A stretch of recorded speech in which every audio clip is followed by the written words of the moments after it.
There's literally a recession, a worldwide recession. It's like break your head, break your neck, die. Whatever it is, you're not getting that money until the day you say you want that money. The bank has never helped me in any way. Nobody has become a billionaire from saving. You can save money to carry that money to invest to then become a billionaire. Still up in the streets on sign. Still trying to get a million, some peace of mind. Free my dogs. Free all of my niggas, I ain't seeing in time. Still up in the streets on sign. Still trying to get a million, some peace of mind. Hey Rumis, welcome back to my channel or welcome back to another video. My name is Rumi. If this is your first time on this channel, please don't make it last time by clicking the subscribe button below, and if you're a returning subscriber, welcome back.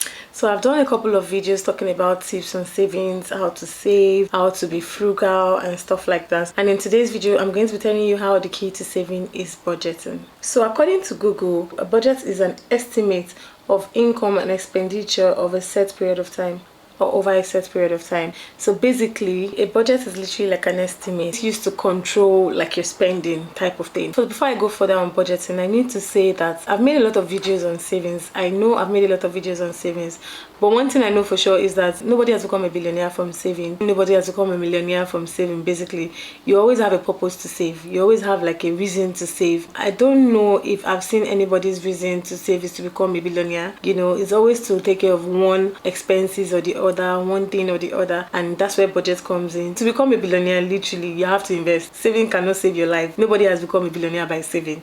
You have to invest. You have to, know how to invest, know the right stock market and all of that to invest in, and that's another topic on its own. That's another discussion on its own. So yeah, let's get straight into it. So budgeting is something I wish I won't say I mastered the art of budgeting, but I would say budgeting is something I wish that I knew about when I was much younger, when I was probably in school, or when I, just finished from university. It is something that we all do. It's something we all know about. It's something we all do. It's something that is in our day-to-day activity.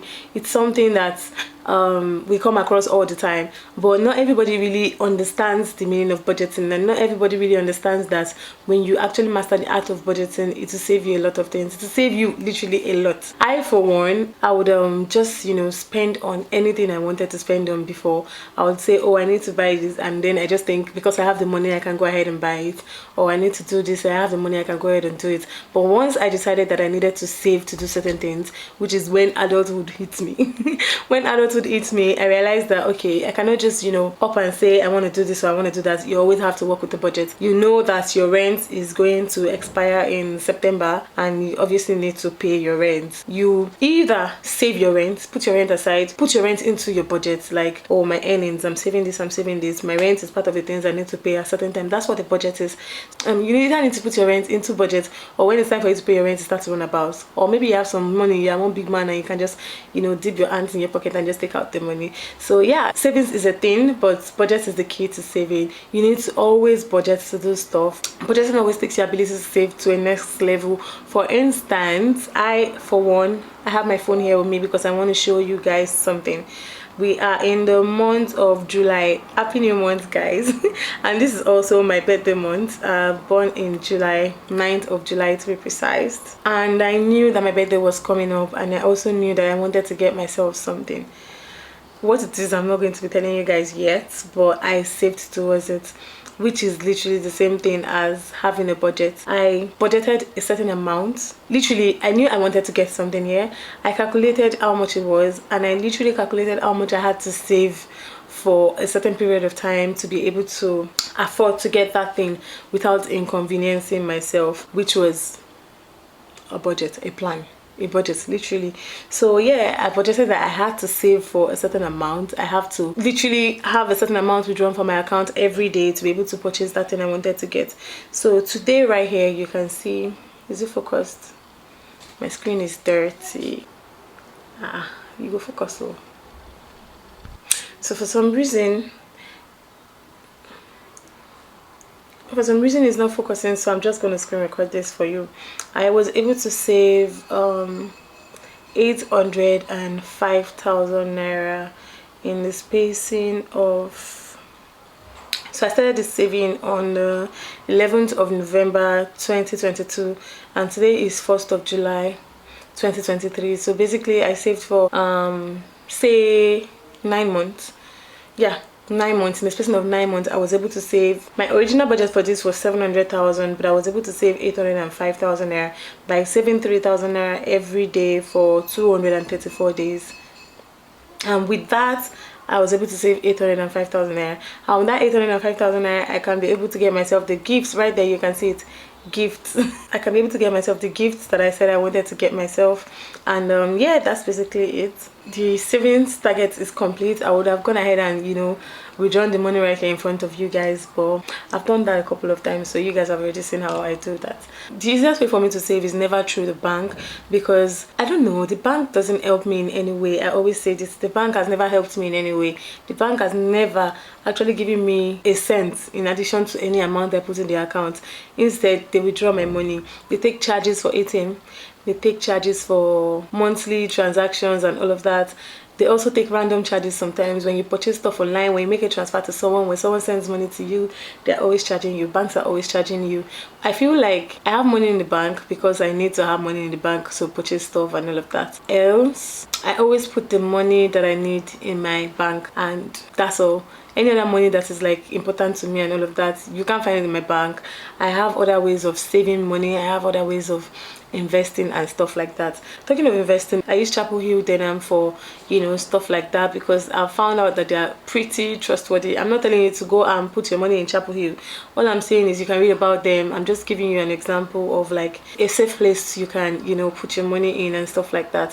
When you put your money there, you get a certain percentage quarterly, and that's depending on what the stock market is saying and depending on the amount that you have put with them. So say I have $1 million naira with them, I would probably get in another 3 months, I'll probably get some, you know, 7%, 6% interest, 5% interest, 3% interest. It's literally just depending on what the stock market is saying compared to when my money is in the bank. Do you get what I'm trying to say? When money is in the bank, it's just there. They are just debiting me. I'm getting tempted to spend it, whereas I have this other place that I put my money in, and it is growing, and anytime I decide that I need my money, I can withdraw it just as fast, and my money is in my palm. And that means that I save through is using Piggy Vests. Everybody already knows by now that I use Piggy Vests. I use Cowrywise. I'm pretty sure there are other ones, but these are the two that I am good with, that I know how to use. I know how to take my money when I need it. When it comes to Piggy Vest, you can break your money at a certain time for, you know, a certain percentage if it has not gotten to the exact day that you set your target for it to go for. But when it comes to Cowrywise, you like break your head, break your neck, die. Whatever it is, you're not getting that money until the day you say you want that money. Even if it's not complete, that's the day you're going to get it. So yeah, that's basically the difference between the two.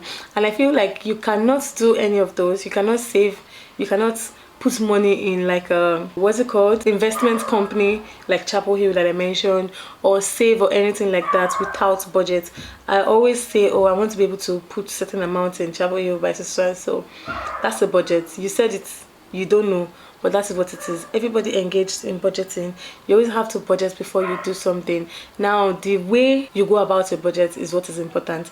If you are just like a regular person, or if you just understand, or if you have been able to understand what budgeting is and how to manipulate it to your advantage.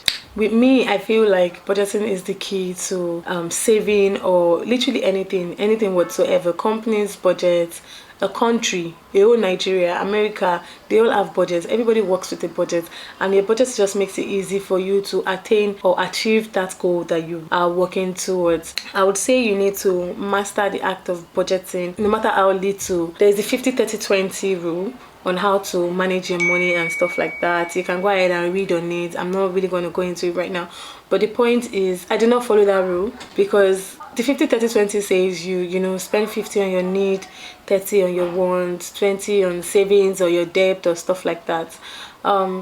Personally, 50%, if I'm going to take 50% of money I earn to use on my need, that money is probably going to be in my account, right? I save a certain amount every day. So I've taken 20% for my savings. Out of that 100% of the money I earn, 30% that is supposed to go for my, I've taken 20% for my savings, 30% that is supposed to go for my wants.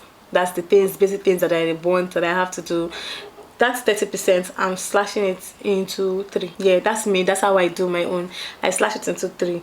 I'm taking 20% out of that 30%. I'm putting it back with the 20% I already put earlier for my savings. That's 40%. My wants now has 10% of my income, no matter how tiny or big my income is. Now that 50% that is for my need, yeah, it also includes miscellaneous, you know, say you have to rush to the hospital, stuff like that, money like that, you end up putting it in your bank, right? I do stuff like Piggy Vests that charges me. I do 7k per day, and I also do this 3k savings per week, so that's like 7,000 naira every day. 7 times 7 equals 49, plus 3,000 naira equals 52. So I end up saving at least 52,000 naira every week. That's how I do mine. So even the money that I kept for my need, I still save from it. It just works with my budget. Do you get what I'm trying to say? 52,000 naira every week, that might be too small for some people, that might be normal for some people, that might be too much for some people, I do not know. But like, I'm basically just telling you how I, you know, save and just these little things, and all of that just works with a budget. I'm able to do that because I always work with a budget. I always budget myself that you know, I always just try to budget myself. I don't want to give too much details about my life and how I handle money, but that's basically how I do it. With a budget and working within my budget, working with my budget, I'm able to save 52,000 naira every week. There are weeks that I do not meet up, of course, that maybe there's no money in my account, or I just don't have money, because not every time that you have money. Honest truth, I'm not a billionaire. So yeah, there are just days that maybe the time for the time they're supposed to withdraw money from my account has come, and then there's no money in my account, and the next day I now have money. I still go back to that's my account and send that money that I missed to the Piggy Vest or the Cowrywise, and just make the payment that I was supposed to do, because my budget allows me to do so. So yeah, that's basically it. With a budget, it is easier for you to achieve, you know, a lot of things. And I wish that when I was much younger, when I was like 20, 21, 19, you know, early 20s and all of that, I wish that I was able to understand budgeting, and I was able to master the art of budgets that fits my own type of person. I feel like I would probably have, you know, been able to spend wisely, more wisely than how I did back then, and I've probably been able to invest in the right investment platform and stuff like that. So yeah, that's basically it. I just thought to share that with you guys, that I know a lot of people are struggling out there. It's a hard time all around the world. There are rich people that are not feeling it, but all around the world, it's hard times right now. Everybody's going through it, basically. There's literally a recession, a worldwide recession, except like you're a billionaire or the child of a billionaire. That's how you're not feeling it. People are trying to get in their A game with savings. People are trying to save more, you know, master the art of saving, be more frugal with the, you know, the things they do and all of that. So I just thought that in the middle of, you know, those saving tips videos that I always drop, let me just spice it up a little by telling you how you should master the art of budgeting before you even think of saving. Because if you don't know how to budget, there's literally no point in saving. Because trust me, with a plan, obviously, with a plan, you can successfully save, but you're saving for a budget. You're literally saving for a budget. When you have a plan, you're saying, I want to buy this by so time. That's a plan. But it's also a budget, because that process of saying, I'm keeping money aside for this, I'm doing this, and it's literally a budget. So yeah, we just all need to be able to master the art of budgeting that fits into our own specific daily life and stuff like that. And I feel like things are just going to be easier from there on. Saving is going to be easier for you, and that's period. Yeah, this was a really chill video. I was just literally just talking from my heart in this video, because like, it's the truth. So yeah, like I said earlier, saving is good. Saving is this, saving is that, but please, you need to be able to know when to save and when to invest. When you save, you can also save to invest. That's something you can do. Now, I said earlier that saving cannot get you to become a billionaire, but you can save money to carry that money to invest to then become a billionaire. Do you get what I'm trying to say? Yeah. I hope you enjoyed watching this video. I'm going to see you in my next video or vlog. Bye.